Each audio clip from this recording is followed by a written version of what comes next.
Hello viewers, today let's discuss something about career. Now our fraternity, chartered accountants, cost and management accountants, company secretaries, both freshers and experienced professionals. For them, lot of emerging areas are coming up. It has been observed that even in the multinational consulting and audit firms, from there coming to the mid-sized consulting and audit firms and even to the smaller firms, a perceptible shift has been observed. Practitioners are now trying to concentrate not just on traditional areas of practice or service offerings, but they are moving into specialized domain. What are these domains? Let's talk about four of the most important vital domains, vital professional avenues in front of professionals today. I'll call it the Char Dham, the big four of professional services. First, of course, is business valuation. Recently, we all have seen that Tata has acquired Air India. There was a valuation of Air India carried out. So business valuation can be not just under the Companies Act, it can have other applications under the SEBI guidelines, Income Tax Act, and such other, even under the Foreign Exchange Management Act. So there's a tremendous demand for business valuers, registered valuers, and Section 247 of the Companies Act 2013 has introduced the concept of registered valuer. Parallelly, the Valuation Rules 2017 was rolled out. This has opened a huge opportunity basket for professionals, chartered accountants, cost and management accountants, company secretaries, and such other professionals. You need to have 3 years of post-qualification experience, and the candidate can appear for the prescribed training, and then once he or she passes the registered valuers exam conducted by the Insolvency and Bankruptcy Board of India, well, the person becomes a valuer.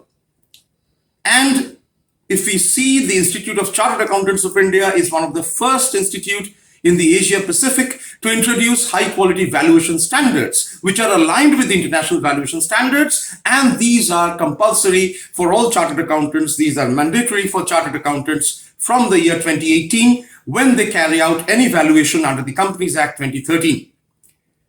And both the Institute of Cost and Management Accountants of India, Institute of Company Secretaries of India, and the Institute of Chartered Accountants of India have created the RVO, Registered Valuers Organization, to train, to groom, to enroll members in the area of business valuation as registered valuers. The second opportunity, of course, is the Insolvency and Bankruptcy Code. After the IBC 2016 was rolled out, as we have seen, number of cases, countless number of cases have been witnessed in the last few years. A tremendous thrust on reorganization of business, restructuring of businesses which are failing, and sometimes it could be even resolution. It could be something like liquidation as well. Well, this is the area where professionals like cost and management accountants, chartered accountants are playing a vital role. So, the Insolvency and Bankruptcy Board of India rolled out the GIP program, the Graduate Insolvency Program, under which a fresh qualified CA or a CMA or other professionals can complete the GIP course, and once the person completes the GIP course, he or she can be considered for the purpose of getting enrollment, getting registered under the IBBI as an IP or as an RP. The Indian Institute of Insolvency Professionals of ICAI, the IIIP ICAI, was set up as a Section 8 company. So this is yet another milestone in the profession. The third area, of course, I'll speak about is forensic audit. Well, with the rise in number of frauds, failures of corporate governance, both in the banking domain and also in the corporate sector, there is a rising demand for forensic auditors. The Institute of Chartered Accountants of India already brought out the FAFD, the Forensic Accounting and Fraud Detection course, And very recently, the Institute of Cost Accountants of India has brought out the DFA. They have rolled out the Diploma in Forensic Audit course.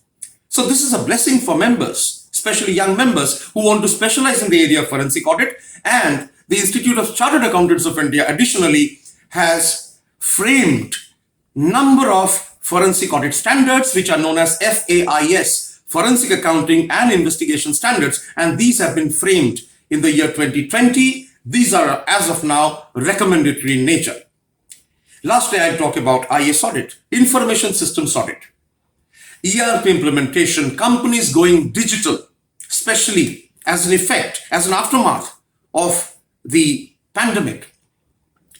Companies are going for huge capital expenditure so far as cloud computing is concerned, so far as creating a more robust information technology ecosystem is concerned. Now, if you have data, there is a need for data privacy. If you have systems, there is a need to ensure that the systems, applications, and controls are confidential, have the required integrity, and are available to the user as and when required. So data, applications, and the interface between hardware and software, everything has to be audited. And this is only possible when information systems auditors are there.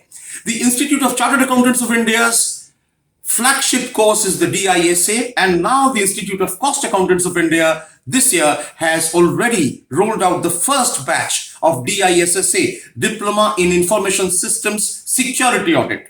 Of course, globally we have the ISACA, which has been rolling out, providing guidance. And they have, of course, the international designation CISA, Certified Information Systems Auditor.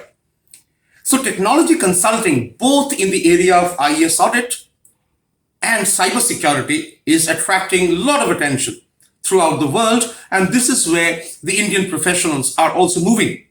So from the traditional areas of accounting, cost audit, statutory audit, tax audit, and especially after the recent challenges have come, for example, the NFRA consultation paper, a lot of questions are being asked, a lot of concerns are being raised. So now it is time for professionals to slowly migrate from the core traditional areas to newer areas so that they can create an entire new ecosystem where specialization counts, where the ultimate client satisfaction counts, and where the quality of the deliverables will be the last word.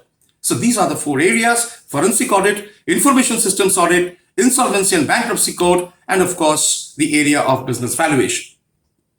Keep watching. In the next upcoming videos, we shall discuss more about these, including the NFRA consultation paper. Stay tuned. Thank you.